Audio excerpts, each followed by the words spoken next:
Joining me now is Hatem Bazian. He's a professor of Middle Eastern cultures and languages at the University of California in Berkeley. Really good to have you back with us, Professor. In the wake of Israel's attack on Doha last week, there was widespread condemnation among regional leaders. They're now set to meet in Doha at this emergency summit. The Turkish president will also be in attendance. What are you expecting to come from this gathering? Well, I just read the early draft of the statement that's supposed to be coming out from the meeting, and it does use strong language. But my fear is that the strong language might not be followed by concrete action.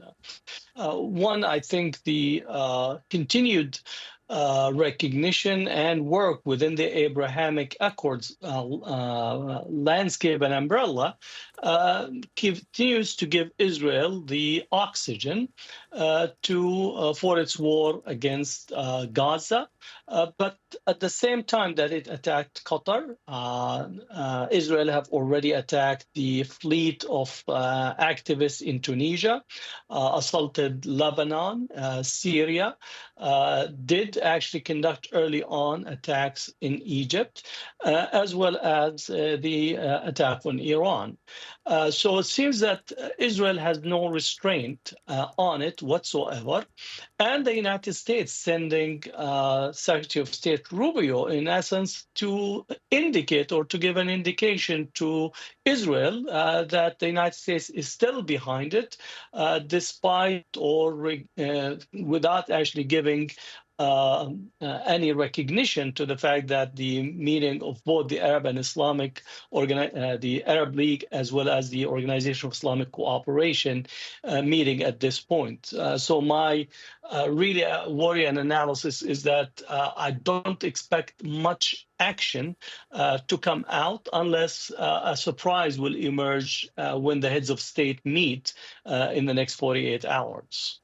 Professor, you mentioned the Abraham Accords. This was the initiative that Donald Trump started in his first term in office that sought to normalize ties between Arab and Gulf countries with Israel. We know that Bahrain and the UAE were the first signatories, followed by Morocco and Sudan. Do you expect that in the wake of Israel's attack on Doha, that perhaps many of these leaders who will attend the summit will think twice about going ahead and potentially signing up to this accord?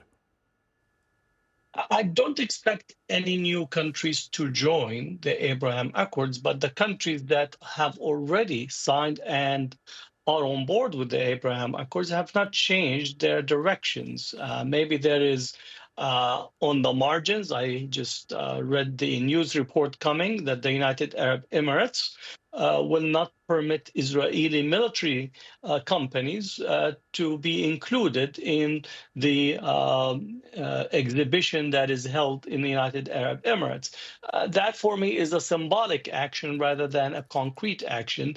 No country has withdrawn its ambassador from Israel or demanded for the Israeli ambassador to return home.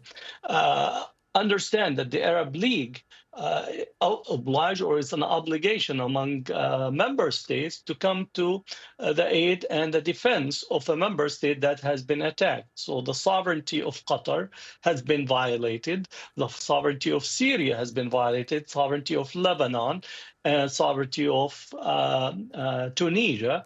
But so far, we are not seeing any of the concrete steps that will alter and change the directions.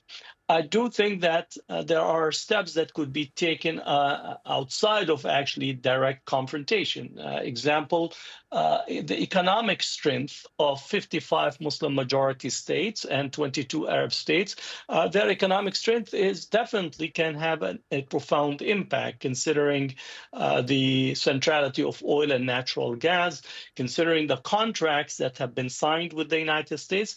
And I do think that they need to speak to the United States in a voice that will say that business as usual genocide that is unfolding in Gaza, and that Israel basically have crossed every conceivable red line in international law for Geneva Convention and so on. If the United States wants to maintain a resemblance of a face in the region, then it will have alter direction. But unfortunately, I don't think with Trump in the White House, with the Republicans in the Senate and Congress, and with the current cast of individuals in the current U.S. administration, I'm afraid that this would be a carte blanche authorization for Israel to do as it pleases, while the United States will continue to placate any type of Arab Muslim response coming forth. After the closed-door session between foreign ministers meeting in Doha, the Qatari Prime Minister said that Israel must be punished in the wake of the attack as well as the war on Gaza.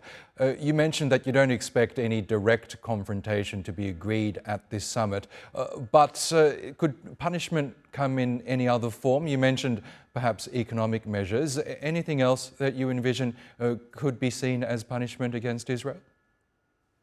Well, I do think that the economic strength is one of the most important points of pressure because it does impact Israel, but also European and the U.S. Standing. I do think political maneuverability can be a tool that could be used. I do think that the Arab League and the Organization of Islamic Cooperation can join South Africa's case in the ICC, the International Criminal Court. I do think that the Arab world and the Muslim world can close its airspace to Israeli airplanes and to Israeli travel. Also restrict access to port cities in areas in the Arab and Muslim world in such a way to say that these are measures absent a direct declaration of war. These are steps that could be taken that will impact and can have a far-reaching consequence. I did also hear, at least the reports that I read from the press, that Turkey is also extending security guarantees to Qatar. So we might actually see what that means. Also, China is increasing to wanting to play a greater role. So it might be that a communique or a step from the OIC and the Arab League of moving toward a much stronger relations with China that will offer possibly a different military type of equipment and resources, since the United States, with its heavy presence in the region, have not been able to secure its Arab allies while giving permission to Israel as its almost attack hand to do as pleases in the region. So these are steps that could be taken, or we could see some of its results as a direct outcome of Israel not having any restraint from the United States or in terms of its conduct of war in Gaza and across the region. Okay, Professor Hatem Bazian, we will have to leave it there, but thank you as always for joining us on the program.